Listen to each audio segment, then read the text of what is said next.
7 წლიანი წყვეტის შემდეგ შესაძლოა კარაკასში ამერიკის დიპლომატიური წარმომადგენლობა გაიხსნას. ვაშინგტონის სპეციალური სამხედრო ოპერაციიდან ერთი თვის თავზე თეთრი სახლი ვენესუელასთან 2019 წელს გაწყვეტილი დიპლომატიური კავშირების აღდგენაზე მუშაობს. ამ ნაბიჯის გადასადგმად კი კარაკას ვენესუელის საკითხებში ამერიკის პრეზიდენტის დროებით რწმუნებული ლაურა დოგუ ეწვია. მის ვიზიტს მიესალმება ვენესუელის საგარეო საქმეთა მინისტრი ივან გილი, რომლის თქმითაც ამერიკელი დიპლომატის ეს ნაბიჯი არის იმ საერთო პროგრამის ნაწილი, რომელიც მიმართულია ორი ქვეყნის ერთობლივი ინტერესების დაკმაყოფილებაზე და ურთიერთპატივისცემასა თუ საერთაშორისო წესრიგის გათვალისწინებით ყველა იმ სადავო საკითხის მოგვარებაზე, რაც წლებია დაგროვდა ვენესუელასა და ამერიკას შორის. თეთრი სახლის წარმომადგენლის ვიზიტი ემთხვევა ვენესუელის დროებითი პრეზიდენტის დელსი როდრიგესის მიერ წარმოქმნილ კანონპროექტს პოლიტიკური პატიმრებისთვის ამნისტიის გამოცხადების შესახებ.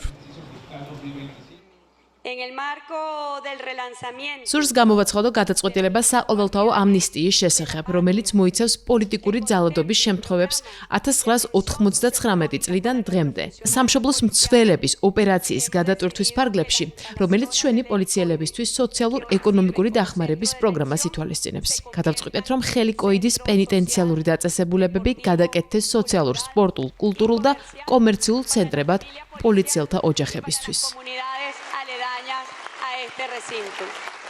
უფლებადამცველი ორგანიზაციების თანახმად ნიკოლას მადუროს ძალაუფლებიდან ჩამოშორების შემდეგ დადასტურებულია 300 პოლიტიკური პატიმრის გათავისუფლება, თუმცა ვენესუელის ხელისუფლება ამტკიცებს, რომ მათი რაოდენობა 600-ს აჭარბებს.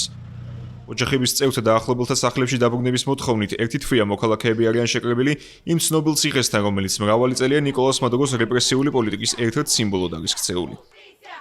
ვაშინგტონის სპეციალური სამხედრო ოპერაციიდან ერთი თვის შემდეგ მოსახლეობას შორის კვლავ რჩება სხვადასხვა შეხედულება. მიმდინარეში და პოლიტიკურ პროცესებს ბევრი მათგანი შიშით, უიმედობით და გაურკვევლობით უყურებს. მიუხედავად იმისა, რომ ვენესუელელთა უმრავლესობისთვის ნიკოლას მადუროს მმართველობის პირობებში ცხოვრება ყოველდღიურ ტანჯვასთან იყო დაკავშირებული, ახლა მათთვის ჯერ კიდევ უცნობია, როგორ იქნება მათი ქვეყნის მომავალი.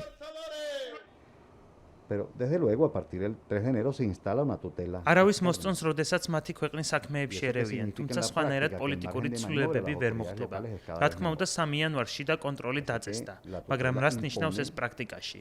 იმას, რომ ადგილობრივ ხელისუფლებას მანევრირების უფრო და უფრო ნაკლები შესაძლებლობა რჩება. ამ ფორმით შიდა კონტროლი განსაზღვრავს პრიორიტეტებსა და ცვლილებების რიტმს. არ ვიცი, გაიხლიჩება თუ არა ვენესუელის ახალი მოქმედი ხელისუფლება. თუმცა იმაში დარწმუნებული ვარ, რომ საგარეო კონტროლი მაინც არასაკმარისი იქნება მაქსიმალური წარმატების მისაღწევად. ეს ძალიან მნიშვნელოვანია და ამას ალბათ არასაკმარისად იაზრებენ თანამედროვე ვენესუელაში. ვერანაირ წარმატებას ვერ მივაღწევთ, თუკი ყველაფერს დავაკისრებთ გარე მაკონტროლებელს.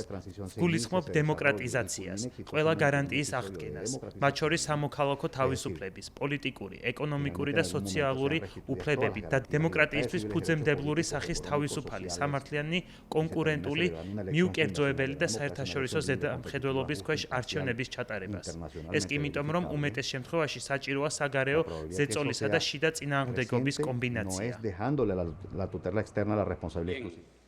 ფიდელ კარაკასი ჯერ კიდევ პოლიტიკური გაურკვევლობის პირობებში განაგრძობს ცხოვრებას. ვენესუელას სამხედროები და პოლიცია ქვეყნის დროებით პრეზიდენტს მათთვის პირველ ქალ მთავარ სარდალს დელსი როდრიგეს ერთგულებას უცხადებენ.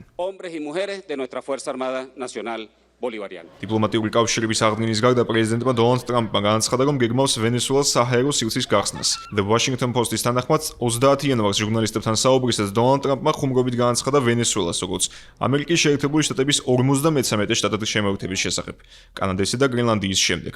მიუხედავად გრენლანდიის თაობაზე, ტრამპის სიტყვებისა და გეგმებისა, თეთრი სახლის ლიდერი მსგავს განცხადებებს ადმინისტრაციაში მეორე ვადით დაბრუნების შემდეგ ხშირად აკეთებს.